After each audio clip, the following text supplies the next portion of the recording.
The August sun beat down on Marcus Webb's neck like judgment. He stood in his backyard, arms crossed, staring at what had been a problem for 17 years. The swimming pool his ex-wife had insisted on installing before she insisted on leaving him for a realtor named Derek. The pool was 20 years old now, cracked in a dozen places, the concrete deck buckling where the roots beneath had finally won their slow war against the foundation.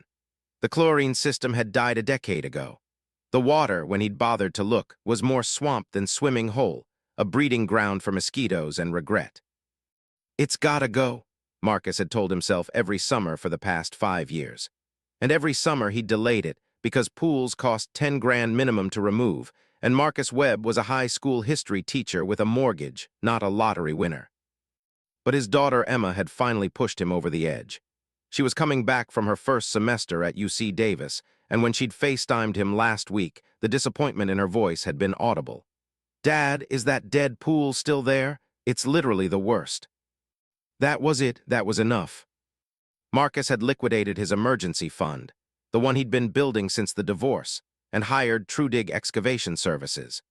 A crew of 4 arrived Monday morning at 7, 2 of them barely old enough to legally operate heavy machinery, the other 2 looking like they'd done this exact job 100 times before. The lead guy, a thick man named Dwayne with a pork pie hat despite the heat, had walked the perimeter with Marcus while the others unloaded equipment. "This'll take us 3 days, maybe 4, Dwayne said, not really looking at anything. "We'll drain the water, break up the concrete, pull the structure out in sections, haul everything away. You want the deck removed too, or just the pool basin?" "Everything," Marcus said. "I want it gone like it never existed." Dwayne grunted. "Never existed, right, I'll add that to the invoice." By Tuesday morning, the pool was a graveyard of broken concrete and exposed earth. The excavator had done most of the heavy work. Massive hunks of the deck lay in the grass like wounded dinosaurs. The basin itself was partially demolished, revealing the dark soil beneath, compacted and ancient. Marcus had taken a personal day from school. He couldn't explain why he felt compelled to watch. Maybe it was the finality of it, the closing of a chapter that had haunted him. He sat on his patio with a cup of coffee that had gone cold an hour ago, watching as one of the younger workers, a kid named Travis with a tattoo of a dragon curling down his forearm, used a shovel to clear debris from the deepest part of the basin. That's when the shovel struck something that definitely wasn't concrete. The sound was wrong, metal on metal, not the dull thud of earth on steel, but a ring of something solid, something intentional. "Hey, Dwayne," Travis called out, "got something here." Marcus set down his coffee. He stood, then walked to the edge of the demolished pool. His heart, for reasons he couldn't immediately identify, had begun to beat faster. Dwayne appeared, wiping his forehead with the back of his hand. "What is it?" "Don't know, box or something, it's deep." They didn't call Marcus over immediately. Instead, Dwayne and Travis carefully excavated around whatever it was, using smaller tools, working methodically. Marcus watched from above, feeling like a vulture, like someone who shouldn't be witnessing this. 10 minutes later, they had extracted a metal box from the earth. It was roughly 2 feet long, maybe 8 inches wide, constructed of some kind of stainless steel or aluminum that, despite 17 years underground, hadn't corroded significantly. The hinges were intact. A keyhole in the center of the lid was dark and empty. "Someone buried a time capsule?" Travis guessed, sounding almost excited. "That's cool, man, you gonna open it?" Dwayne handed it to Marcus. He shouldn't have. It wasn't his property, technically. It had been buried during his marriage, during the years when the house had belonged to both him and Rebecca, and Marcus had never owned anything that had been buried under the pool. But he took the box anyway, and the weight of it, real weight, not metaphorical, felt significant. "Careful with that," Dwayne said, which was a strange thing to say about a metal box. But there was something in his tone, some instinctive understanding that they were holding something that mattered. Marcus carried the box inside and set it on the kitchen table. He stared at it for 10 minutes without opening it, which was ridiculous. It was just a box, just a relic from a past life. He should open it, look at whatever mementos Rebecca had buried, perhaps old photographs or letters or jewelry, and then throw it away. Move on, close the chapter. But his hands didn't move. Instead, he called Emma. "Hey, Dad," she answered on the second ring. He could hear her roommate in the background, some kind of indie folk music. "What's up?" "The excavation crew found something in the pool," he said. "A metal box. It was buried under there. I think your mom might have put it there years ago." There was a pause, and I don't know what to do about it. Should I open it? Another pause, longer this time. "I mean, yeah, Dad, it's probably just old photos or something. Why wouldn't you open it?" Yeah, you're right." But he didn't open it that day. Instead, he looked at it the way you might look at a letter bearing bad news, knowing that the contents couldn't be unread once you'd read them. He opened it at 10 o'clock that night, after a glass of whiskey, after Trudig had left for the day, after the house had settled into the particular silence that only a house being slowly demolished can achieve. The lock was simple, two small latches on the front rather than an actual lock mechanism. He released them. Inside, nestled in deteriorating foam padding, were three items. First, a stack of photographs. Old ones from the late 90s printed on that kind of photo paper that only existed before digital cameras made everything disposable. They showed Rebecca when she was younger, thinner, happier, but that wasn't what made Marcus's stomach tighten. It was the other people in the photos. A man with dark hair and a muscular build. A child, a boy, maybe 6 or 7 years old. And Rebecca holding the boy, her arm around him, her smile wide and genuine in a way Marcus hadn't seen in years. Second, a passbook from a savings account.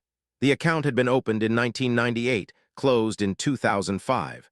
The final balance before it was emptied had been $47,000. Third, a letter in Rebecca's handwriting. Marcus didn't want to read it. He wanted to close the box and bury it again. But he did read it because he was the kind of man who always did what he didn't want to do. "Michael, if you're reading this, I've already left and you hate me. I don't blame you. I need to tell you the truth because I couldn't tell you when you could hear it. Not because you didn't deserve the truth, you did, but because I was a coward. Before you and I met, I had a son. His name is James. His father was Antonio Caruso. You've heard that name before. I met him in Atlantic City. I was stupid and alone and he was charming and it happened. I got pregnant. I tried to make it work, but I couldn't.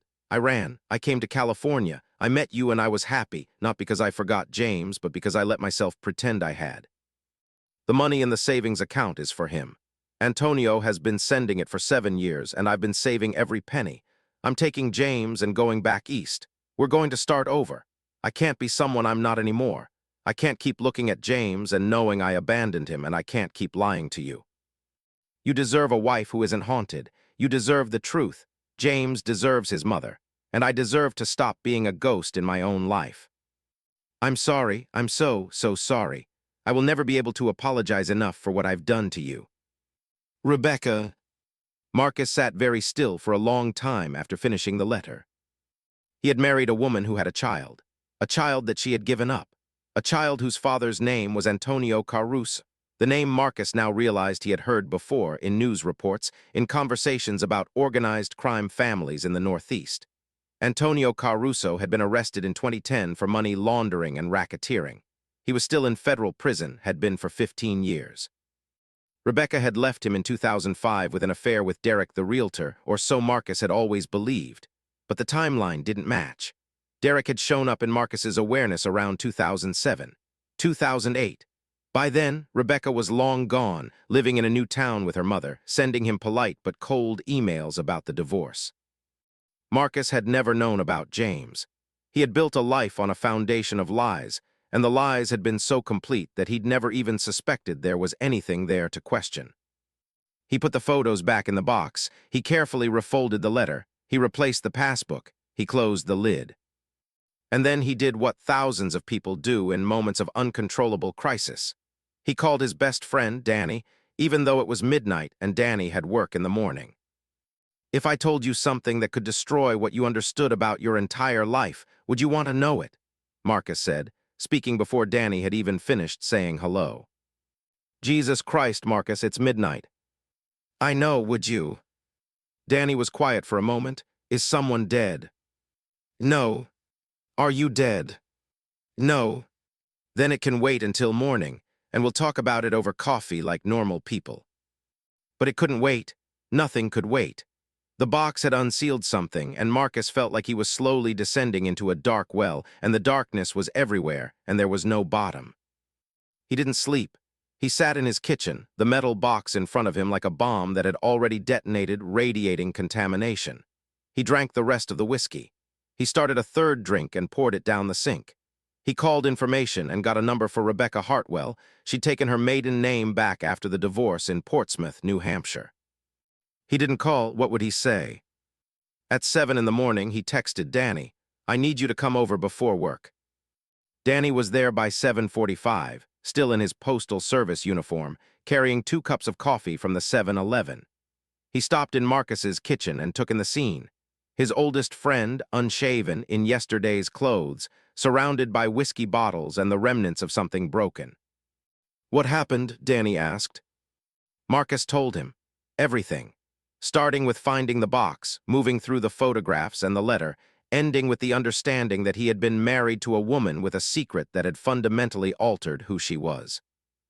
Danny sat down at the kitchen table. He drank his coffee. He looked at the letter when Marcus handed it to him, and his expression cycled through shock, sympathy, and a kind of helpless anger.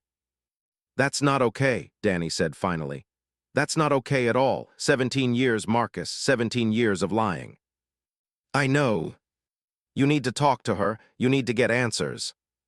"I know." But he didn't call, not that day.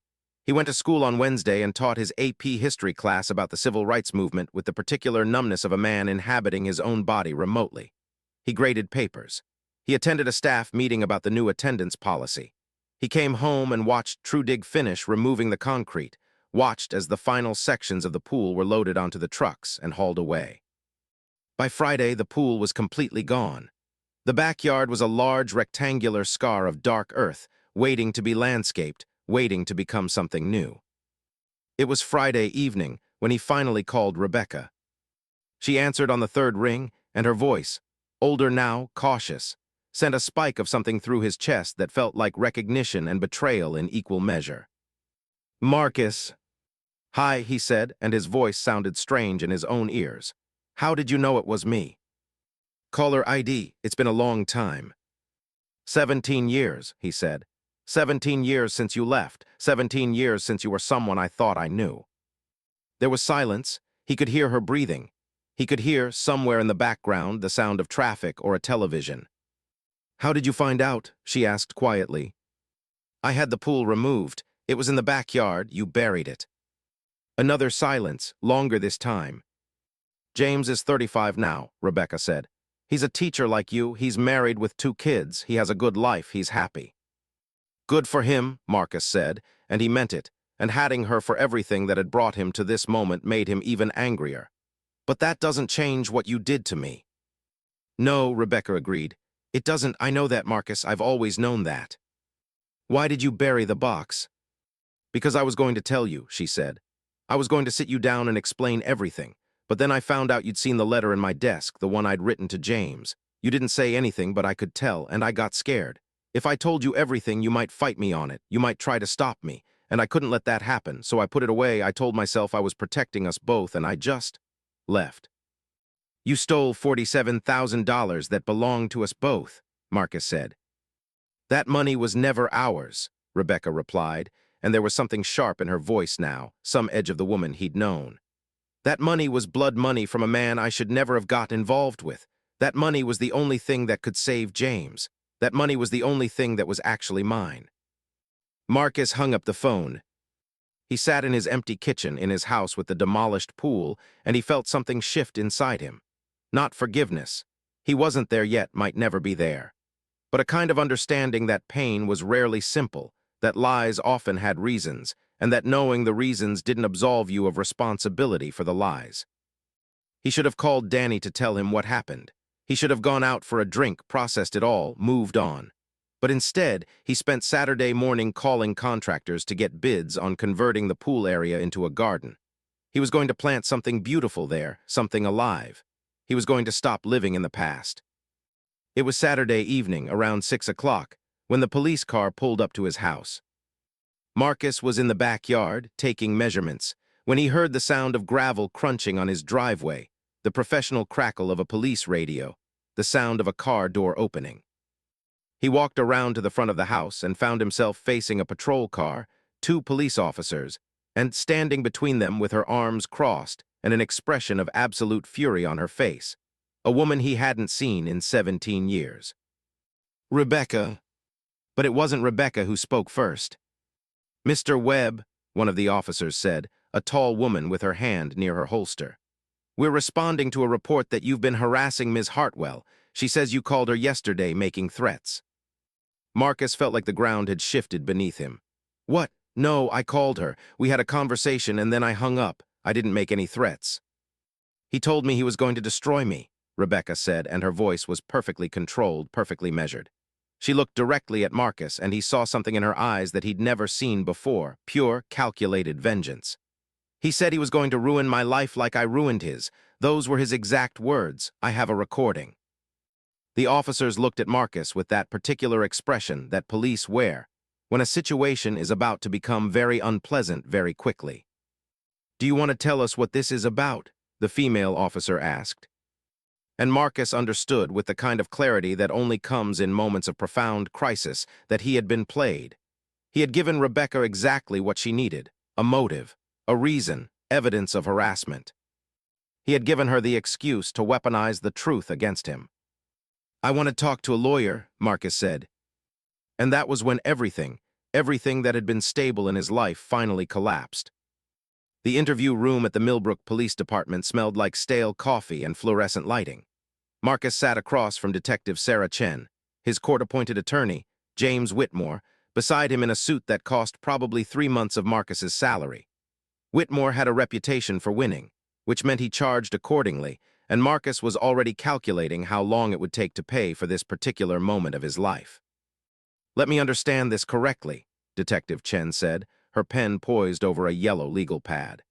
"You had no contact with Ms. Hartwell for 17 years. She left you to take custody of a child you didn't know existed. And then when you called her last night, your first contact with her since 2005, you allegedly made threats that she has recorded." "I didn't make threats," Marcus said. "I called her because I found something she buried in my backyard." Chen exchanged a glance with her partner, Detective Morris Williams, who was standing by the wall looking like he'd rather be anywhere else. Williams had the tired expression of a man who'd been doing this job too long to believe in much of anything. "The excavation crew," Chen continued, turning a page in her file. "The ones who found the box, we've contacted TrueDig Excavation Services.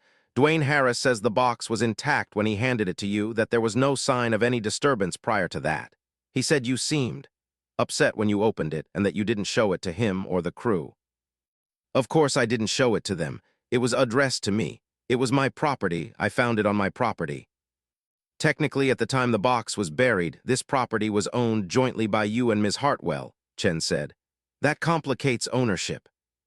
James Whitmore placed a hand on Marcus's forearm.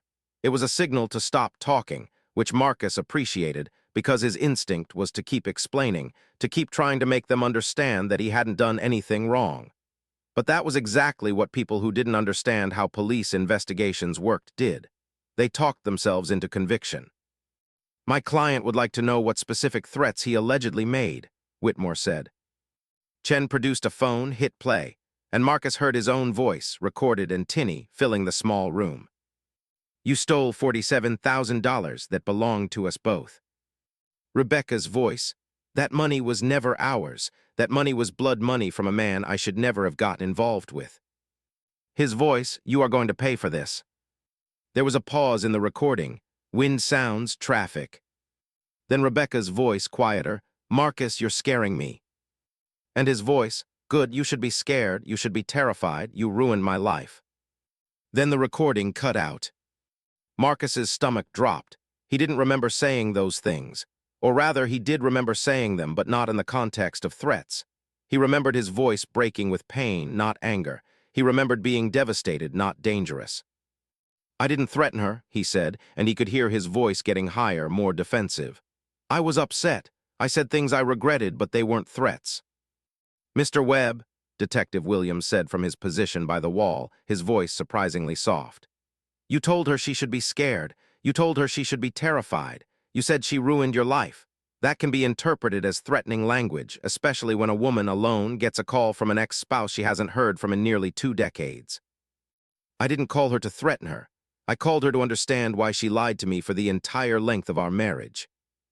According to her statement, Chen said, she's been in fear for her safety. She's worried about what you might do. She's requested a protective order. Whitmore leaned forward. Has Ms. Hartwell made any specific allegations that Mr. Webb committed an illegal act? Has she alleged he's threatened violence? Because so far what I'm hearing is emotional language that, while harsh, doesn't constitute a crime. Not yet, Chen said. But we're investigating. Mr. Webb, can you account for your whereabouts for the entire day yesterday? Marcus thought, I was at home most of the day. I went to the grocery store around 3 o'clock. I came back. I was there when you showed up. Anyone who can verify that? No, I live alone. There it was, the lie that wasn't a lie. The absence of alibi. The terrible vulnerability of being a solitary human with no one to witness where he was or what he was doing. Let's talk about the pool, Chen said, switching gears. Your ex-wife's handwriting is on the letter inside the box, correct? Yes. And the box was buried sometime between 1998 and 2005, during your marriage. Presumably. How do you know she was the one who buried it? Marcus blinked, because who else would have? Exactly. Now, can you think of any reason she would have buried evidence of a child she was trying to hide? A child whose father was connected to organized crime.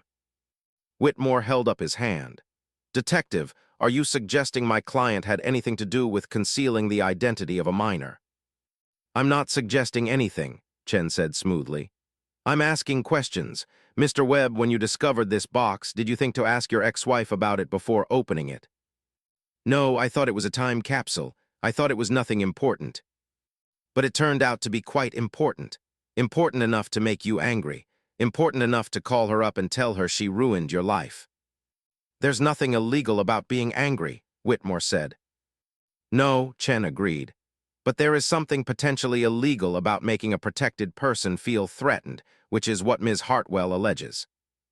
The meeting went on for another hour, circling the same questions, the same accusations, the same slow erosion of Marcus's sense that reality had any solid ground beneath it. When it was over, Whitmore walked him to the parking lot, and the September afternoon heat felt like it was trying to suffocate him. How bad is this? Marcus asked. Depends, Whitmore said, unlocking his car. If she pursues the protective order, a judge will decide if there's adequate reason. If she doesn't pursue it, this probably dies. It sounds like she's got you on tape saying things that look bad without context, but a good prosecutor would need more than that to build a case. And if she pursues it? Then we fight it in court. We establish that you were having an emotional reaction to a significant betrayal, and that nothing you said constitutes an actual threat of violence. It'll be manageable. But it wasn't manageable because Whitmore didn't know what Marcus knew. Rebecca was the kind of person who burned her own life down and blamed others for the ashes. She was the kind of person who buried secrets for nearly 2 decades and then, when discovered, transformed herself into the victim. And she had already made the first move. The protective order was filed Monday morning. Rebecca claimed that Marcus had called her with threats, that she was afraid he would show up at her home, that he had a history of emotional instability. He didn't, but how would a judge know that? That she had children who depended on her safety. Marcus was informed of the order by email from his school's HR department. Principal Morrison requested that he come in for a meeting. The principal's office was exactly as Marcus remembered it from his first week teaching AP history there, 12 years ago. Wood paneling, motivational posters, a water cooler hum that suggested problems being managed rather than solved. I received a notice this morning, Morrison said, not looking at Marcus. From a lawyer representing Rebecca Hartwell. She's informed me that you've been harassing her, that you've made threats, and that she's obtained a protective order. She's also informed me that you may pose a risk to students. That's not true, Marcus said. I didn't threaten anyone. I called my ex-wife because she lied to me about something significant. I was upset. I may have said things I regretted, but I didn't threaten her. It doesn't matter what you believe, Morrison said, and his voice was the specific tone of a man protecting an institution rather than a person. What matters is that we have received a formal notice. What matters is that parents could learn that a teacher with a protective order against him is working with their children. What matters is liability. So what are you saying? I'm saying that effective immediately, you're suspended pending an investigation into these allegations. You're barred from the school property. You're barred from contact with any students or staff members. You will receive your full salary during this period, but you will not be teaching. Marcus felt the floor tilt slightly beneath him. You can't do this. I haven't done anything. There's no investigation into me at the school. There is now, Morrison said. Go home, Marcus. Let's hope this resolves quickly. He was fired, technically, not suspended. But the terminology was a courtesy to Marcus's sense of dignity, which was a courtesy he wasn't sure he deserved anymore. By Wednesday, parents had called demanding that he be prosecuted. By Thursday, the local news had picked up the story. Popular high school teacher accused of harassing ex-wife. Marcus stopped answering his phone. He stopped leaving his house. He sat in his kitchen and watched the rectangular scar in his backyard and realized that destroying the pool hadn't freed him from the past at all.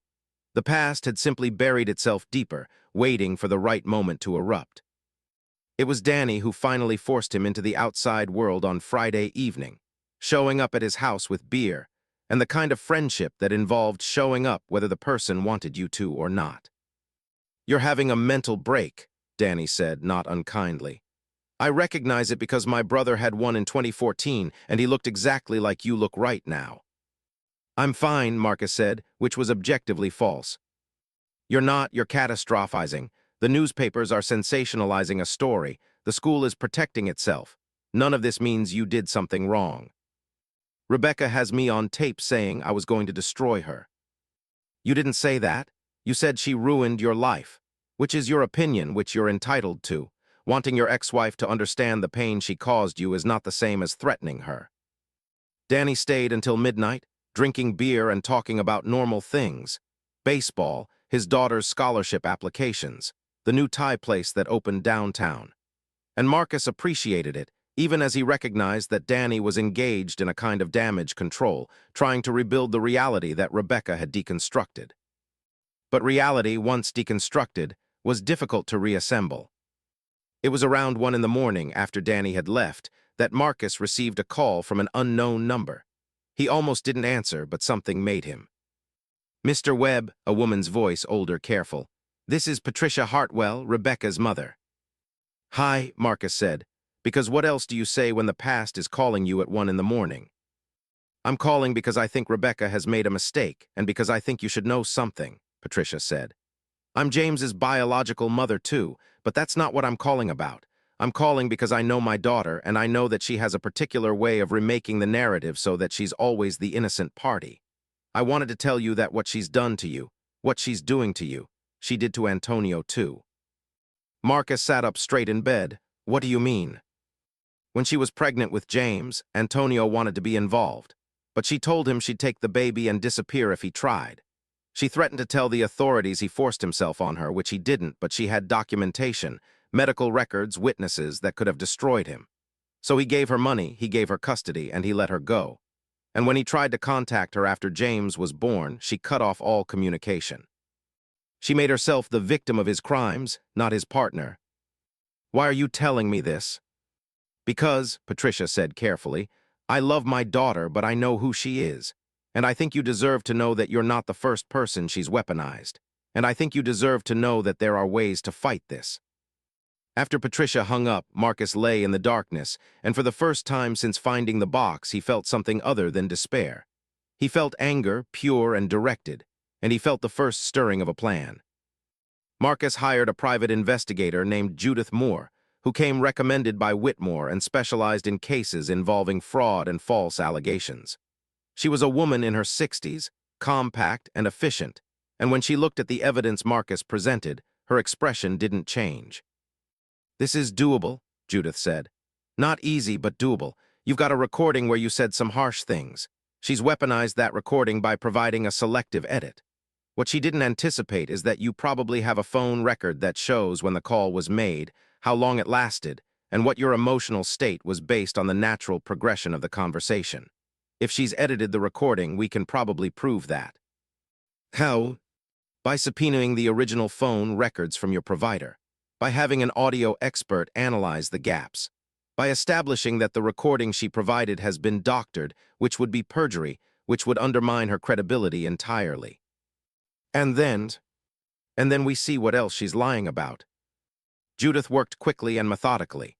Within a week, she had phone records that showed the call had lasted 18 minutes, far longer than the 2-minute snippet Rebecca had provided. Within 10 days, she had found an audio expert who could confirm that the recording had been edited, that segments had been removed and rearranged, that it had been deliberately manipulated to remove context. Within 3 weeks, Judith had discovered something far more interesting. Rebecca had done this before. In 2012, Rebecca had filed a restraining order against an ex-boyfriend, claiming he was stalking her. The case had been thrown out when it became clear that Rebecca had fabricated evidence. In 2016, she'd filed harassment charges against her mother, Patricia, her own mother, claiming that Patricia had threatened her. Those charges had been quietly dropped when Patricia's lawyers threatened to countersue for filing false reports. There was a pattern, a particular way of constructing narrative, of positioning herself as the victim, of using the legal system as a weapon. "I have a daughter," Judith told Marcus during their third meeting. "She's 37 years old, and she has this particular anger toward men, this way of turning every disagreement into a power play. I understand your ex-wife's anger. I can even empathize with it, but I cannot excuse it, and neither should the law." With Judith's evidence, Whitmore filed a motion to dismiss the protective order. He provided the expert's analysis of the doctored recording. He provided Patricia's statement. He provided documentation of Rebecca's history of false allegations. The hearing was scheduled for October 15th. On October 14th, Marcus received a call from Detective Chen. "We've concluded our investigation," Chen said. "Based on the evidence presented by your attorney, we're not pursuing charges. You're cleared of any criminal allegations." The relief was immediate and profound. Marcus felt something unlock in his chest that had been twisted since the day the police had shown up at his house. "What about the protective order?" Marcus asked. "That's a civil matter, not a criminal one," Chen said. "But the evidence we've reviewed suggests that Ms. Hartwell may have committed perjury in obtaining the order. I'd advise you to pursue that angle with your attorney." The hearing took place in a bright, cold courtroom in a building that smelled like old carpet and bureaucracy. Judge Margaret Hayes presided, a woman in her early 70s with the particular expression of someone who'd heard every kind of truth and every kind of lie, and was genuinely tired of the distinction being so difficult to determine. Whitmore presented his case methodically. He played the full recording for the judge, all 18 minutes of it, and then played Rebecca's edited version. The difference was stark. In the full recording, you could hear Marcus's pain, his confusion, his attempts to understand. In the edited version, he sounded angry, threatening, unhinged. The audio expert testified about the deletions, the gaps, the technical evidence of manipulation. Patricia testified about her daughter's history of making false allegations. Judith presented documentation of the previous restraining orders, the dropped charges, the pattern of behavior. Rebecca testified last, and she was good. She cried at appropriate moments. She spoke about her fear, her anxiety, her sense of vulnerability. She maintained that she hadn't edited the recording, that it must have been corrupted somehow when she transferred it. She spoke about her difficult past, her struggles as a single mother, her attempts to build a life away from the pain of her past. Judge Hayes listened to everything, asked a few sharp questions, and adjourned to consider her ruling. The decision came down a week later, delivered in writing. The protective order was vacated based on insufficient evidence and suspicions of perjury. Marcus was vindicated. The local news reported the story briefly. "Teacher cleared in harassment case." It wasn't nearly as sensational as the original headlines, but it was enough. Parents who had called for his prosecution now felt awkward. The school district, which had been reviewing his employment status, rehired him. But something had shifted. Marcus returned to his classroom in early November, and while his students were polite, while his colleagues were supportive, something in the fabric of the community had changed. There was a whisper now, a shadow, a "where there's smoke, there's fire" attitude that no amount of exoneration could entirely dispel. He stood in front of his AP history class on his first day back and looked at 30 students whose parents now viewed him with suspicion, and he realized that winning wasn't the same as moving forward. It was during the second week back that he received an email from an unknown address. He almost deleted it, but something made him open it. Marcus, I wanted you to know that I saw what happened. I watched the hearing. I watched the evidence come out about the editing, about my mother's testimony, about everything. And I want you to know that I'm sorry.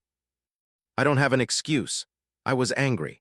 I was angry that you had the pool removed without thinking about me, without calling me, without asking if there was anything in it that mattered to me. I was angry that you were the one to find the box, to discover the secret, to be able to claim victimhood about my past as if it was something that affected you more than it affected me. None of that justifies what I did, but I want you to understand it, even if you can't forgive me. My mother is still speaking to me, which is more grace than I deserve. James has asked me to get help, to talk to someone about why I keep doing this, why I keep weaponizing the legal system to get my way. I'm going to do that. I can't apologize enough for what I've done to you, but I'm sorry. I'm genuinely, truly sorry. Rebecca. Marcus read the email 3 times, and then he did something he hadn't done in months. He cried. The tears came from somewhere deep, from the place where anger and grief and betrayal lived, and they lasted until he couldn't breathe properly and had to sit down in his kitchen. When they were over, he felt hollowed out, but also slightly cleaner, like he'd been holding poison and finally released it. He didn't respond to the email. He didn't think about Rebecca anymore. He tried to move forward. But he should have known that Rebecca's apology, genuine though it might have been, didn't mean the story was over. It just meant that the first act was complete. November was cold in California, not truly cold by East Coast standards, but cold enough that Marcus had to remember to turn on the heat in his house for the first time in months. He spent his weekends planning the landscaping for the space where the pool had been, going to nurseries, selecting plants, imagining what might grow there. Emma came home for Thanksgiving break on the Wednesday evening before the holiday. She was thinner than she'd been in the summer, her face sharper, her eyes carrying the particular exhaustion of a first-year college student attempting to build a new self. They had dinner together, Thai food from the place Danny had recommended, and they sat at the kitchen table. Their kitchen table, the one that had witnessed the box, the letter, the recordings, all of it, and Emma asked him directly, "Is everything okay?" "Yeah," Marcus said. "Everything's fine. It was rough for a while, but it's over." "Are you sure? Because Mom sent me an email. She said that she'd done something bad to you, that she was sorry, but that I should understand her perspective about why she did it." Marcus set down his fork. "What did she say?" "She said that you called her up and told her you were going to destroy her. She said she was scared. She said she did what she had to do to protect herself." "And do you believe her?" Emma was quiet for a moment. I don't know her anymore. I haven't known her for a long time. I know you. I know you're not someone who would actually hurt anyone. But I also know that you wouldn't call Mom up and tell her you were going to destroy her unless you were really angry about something." "I was really angry," Marcus admitted. "Your mom lied to me for 17 years about something significant. When I found out, I wasn't kind about it, but I didn't threaten her. I told her she ruined my life, which is probably true if you think about it. But telling someone they ruined your life isn't the same as threatening to ruin theirs." "Did she tell you about James?" Emma asked. "Yes." "Did she tell you about his father?" Marcus hesitated. "What do you mean?" "I did some research," Emma said. "I looked him up. Antonio Caruso. He was connected to the Caruso crime family, but he was also apparently a different person than what Mom told you. According to what I found, he wanted to be involved with James. He wanted to know his son. And Mom took him to court and got a restraining order claiming he was dangerous." "Your grandmother told me something similar," Marcus said. "I called Grandma," Emma said, "and she told me the whole story, which is basically that Mom is really good at turning herself into the victim and that everyone in her life has got hurt by that at one point or another, including Antonio, including you, probably including James too, even if James won't admit it." Marcus looked at his daughter and felt a surge of something that was both pride and sadness. She was already learning, already understanding, that people were far more complex than the narratives they told about themselves. "What do you think about all of it?" Marcus asked. "I think Mom has some things to work through," Emma said. "And I think you didn't deserve what she did. But I also think that you're here and you're my dad and you love me and that's what matters. The other stuff, the pool, the box, whatever, that's between you and Mom. I don't have to pick a side. The wisdom of that statement sat between them like a small miracle. Emma had found a way to acknowledge the pain while refusing to weaponize it, and Marcus realized that his daughter had become someone worth learning from. They spent Thanksgiving together, the two of them, preparing a turkey that neither of them knew how to cook properly and eating it anyway, laughing about the parts that were overcooked and the parts that were undercooked. Emma left on Sunday for an emergency study session, and Marcus drove her to the bus station and hugged her like she might disappear if he let go. It was the following Tuesday that Judith called him. "I found something," Judith said without preamble, "something that might be important." "What kind of something?" "The kind that requires me to get a second opinion from someone who specializes in financial crimes. I was digging through Rebecca's digital footprint, cross-referencing it with the box you found, and I came across something that doesn't add up." Marcus drove to Judith's office, a small space above a tax accounting firm in downtown Millbrook.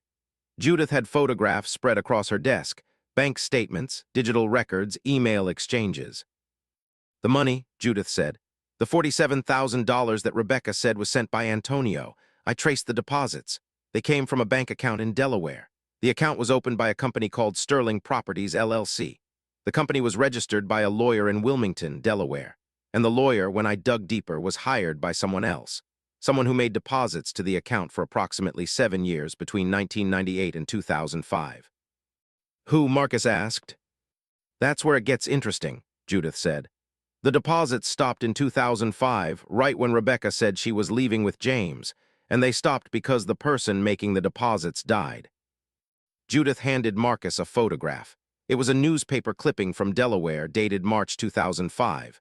The headline read, "Local attorney found dead in apparent suicide."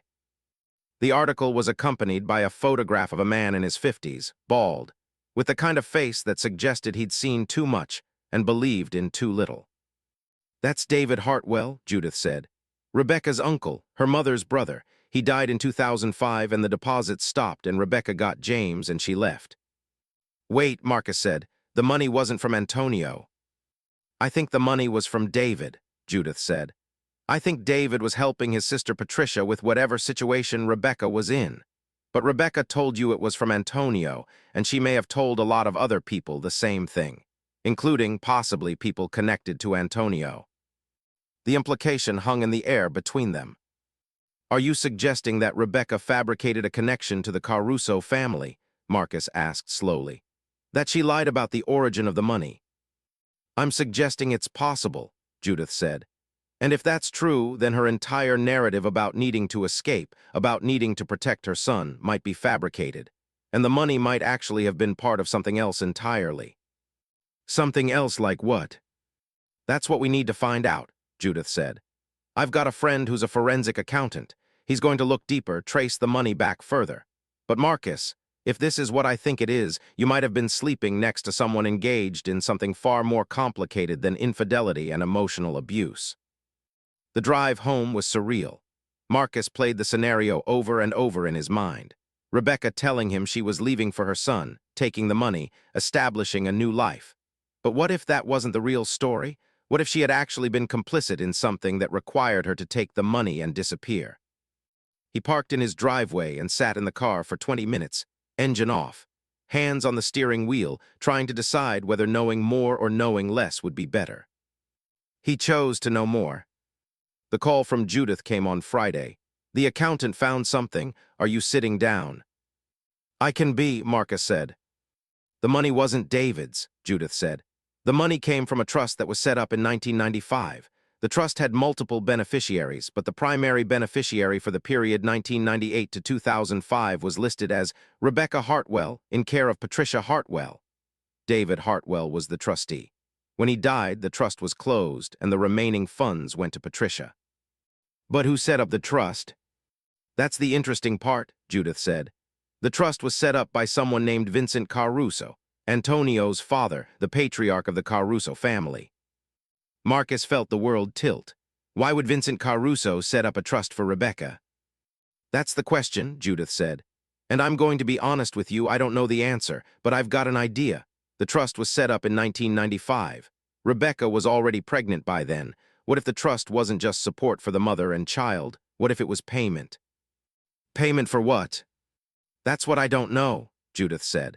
But Vincent Caruso wasn't in the business of giving away money out of the goodness of his heart. He was in the business of making sure people who had leverage over him were taken care of, and more importantly, taken care of quietly. You're suggesting that Rebecca had leverage over the Caruso family. I'm suggesting that something happened that made the Caruso family want to pay her mother to take Rebecca and her son and disappear. Whether that leverage was information, or a witness, or something else, I don't know. But you should probably find out, because if it's what I think it is, the story you've been telling yourself about your marriage is even more complicated than you realized.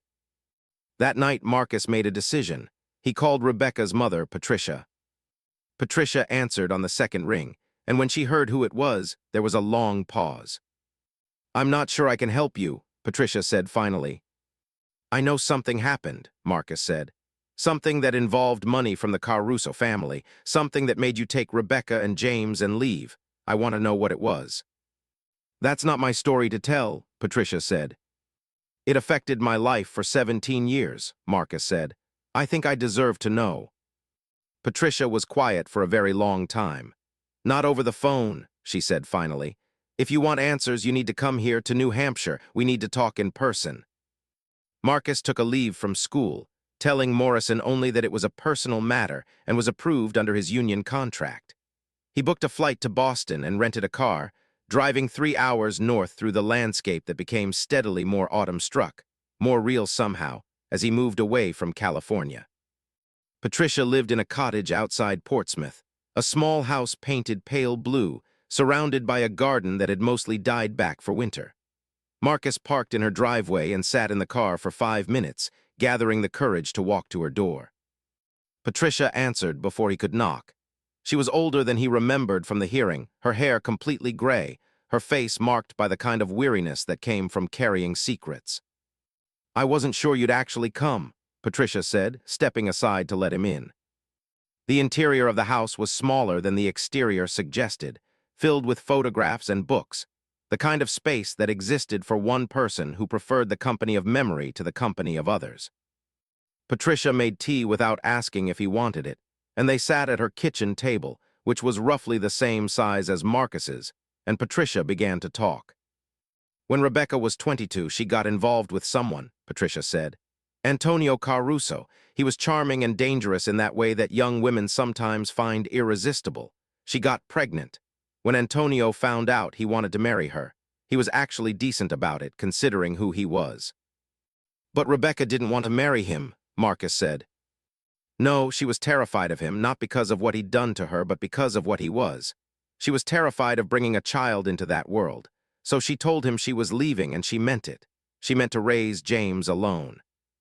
Patricia poured the tea, and the steam rose between them, carrying the smell of chamomile and something unnameable. Antonio's father was Vincent. Vincent was not a nice man. He built an empire on crime, violence, and fear. When Antonio told him about Rebecca and James, Vincent saw an opportunity. He saw leverage, because Rebecca knew things. She had been around Antonio long enough to know things that the authorities would have paid for, things that could have been used against the Caruso family. So Vincent made her a deal, Marcus said, understanding beginning to dawn. Vincent made her a deal, Patricia confirmed. The trust was for her silence. The trust was to ensure that she would take James and disappear, that she would never speak about what she had seen, never testify against Antonio, never connect herself to the family in any way. What had she seen? Patricia looked out the window at her dead garden. I don't know everything. Rebecca never told me all of it, but I know it involved someone disappearing. I know it involved something that happened in Atlantic City. I know that if Rebecca ever opened her mouth about it, her and James would be in danger, so she took the money. She took the life, and she lived as if it was enough while carrying the weight of that silence for 17 years.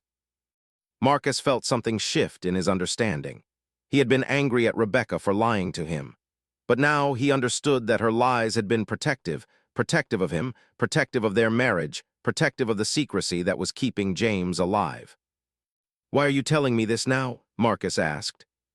Because Rebecca is thinking about finally telling the truth, Patricia said. She's been seeing a therapist, and the therapist has convinced her that holding this in is destroying her, and Rebecca is considering coming forward to the authorities, telling them what she knows.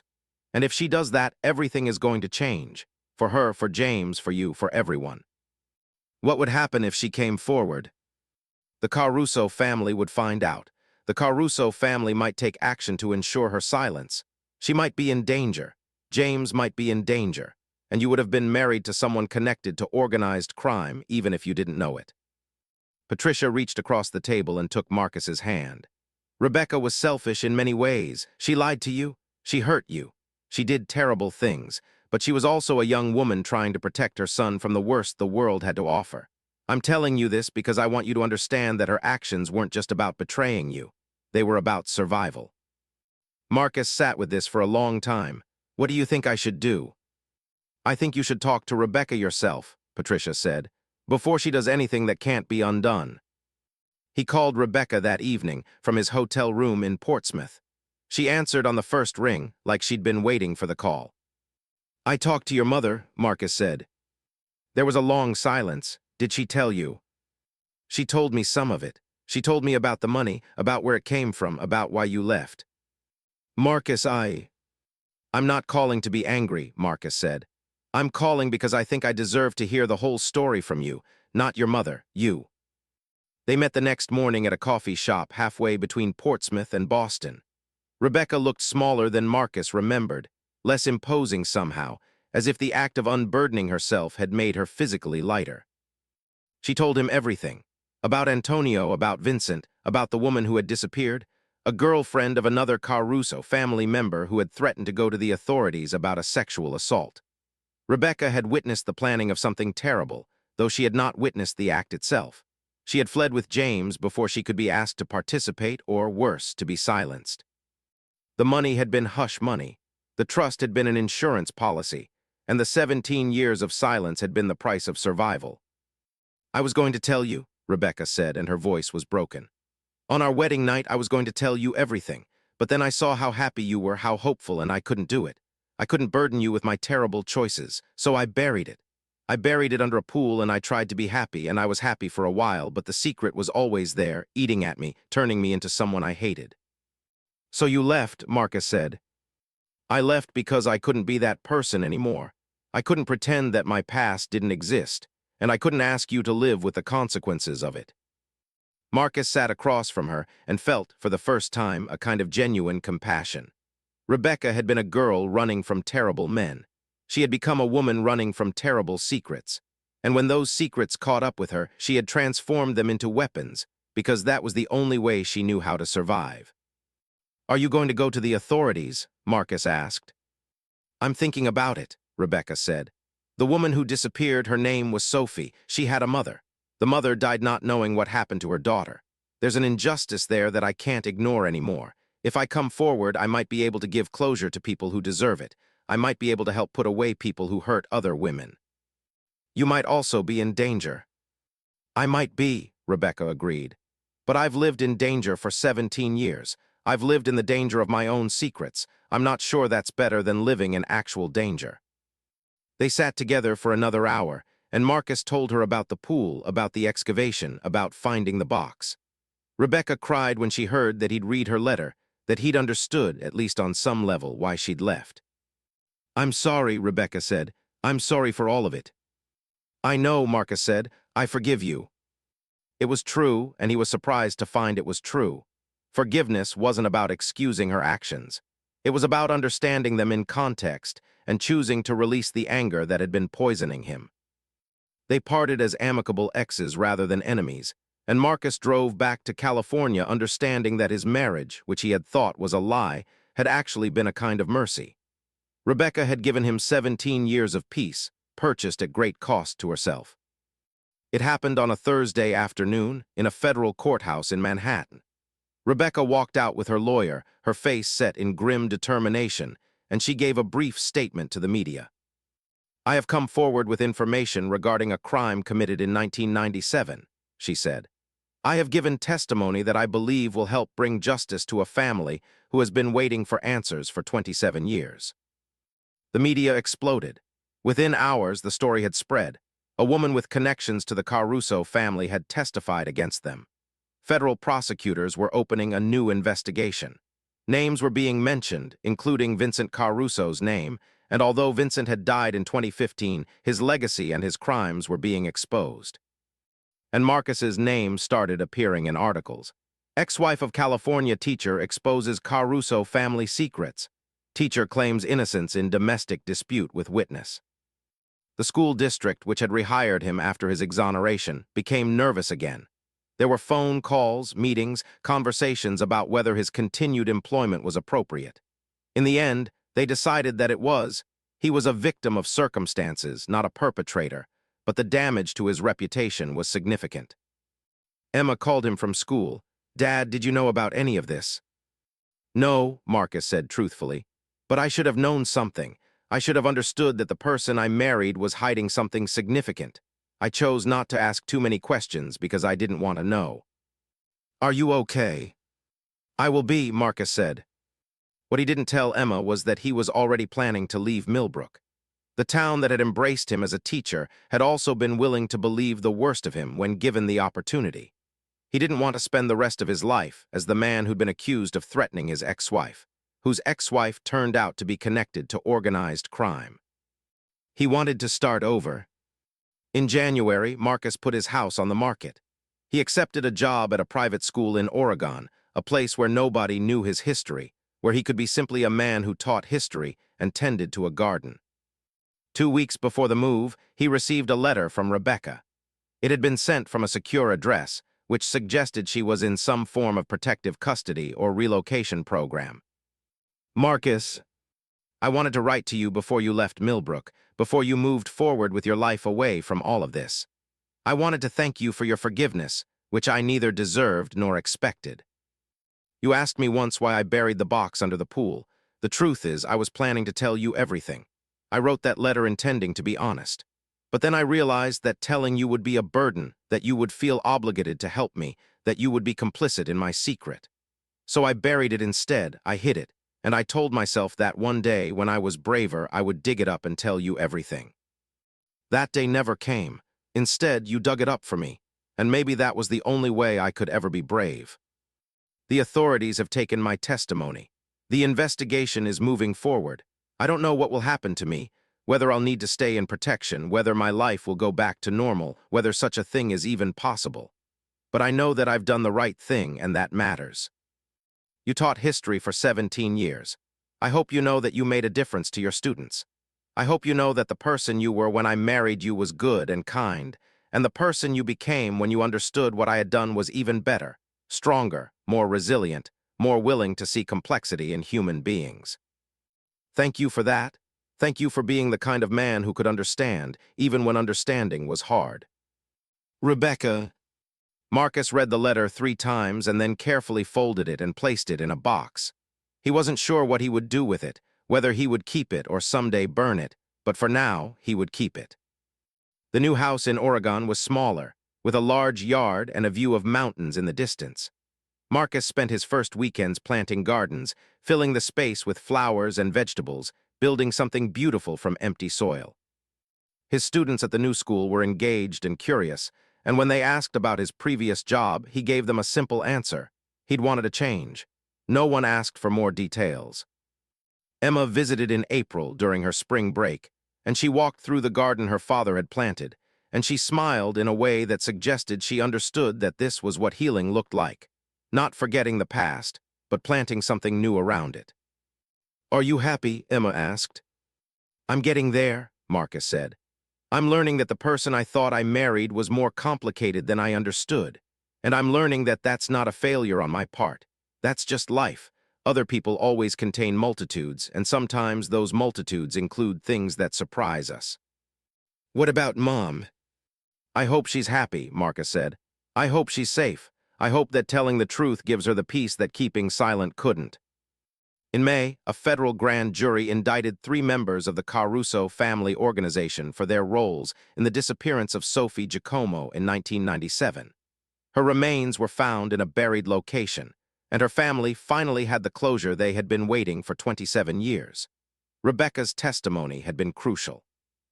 The local news, for a brief moment, remembered Marcus. There were articles asking whether the California teacher who'd been exonerated felt vindicated now that his ex-wife's connection to organized crime had been exposed. Marcus declined all interviews. Instead, he tended his garden. He taught his classes. He lived in a way that felt honest and real. And slowly, imperceptibly, the past became something that had happened to him rather than something that was happening to him. It was in late June, near the end of the school year, that Marcus received a final piece of correspondence. It was a postcard from Rhode Island, with a photograph of the Atlantic Ocean on one side.